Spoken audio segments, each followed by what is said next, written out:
Swipe. Yan, Swipe. Sarap to eh. O, diba? Yummy. Anong flavor nga ulit to? Melon. Melon. Wow. Yummy? Sarap? Kinakain mo? Aba, okay naman yun. Yeah? Parang kakain yan eh. Malaki.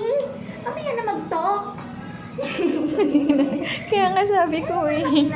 Nadidinig ko siya kahit nakanganga yung bibig, nakakasalita ka ako. Talent mo talaga na. Grade 2 na ba daw po siya? Opo. Maaga siya nag-aaral. Opo, kasi ganun na po. Pero pa 7 naman na po siya. Sa 27. Clean na yung teeth niya. Grabe. Tapos Pag- susunod po na appointment natin. Babalik po sila. kami para sa silant. Yun pala yung term. Yes, opo. Lahat po ng mga... Ano, pwede yun, Do? Kahit pa isa-isa lang po. Opo, pwede Opo, sige po.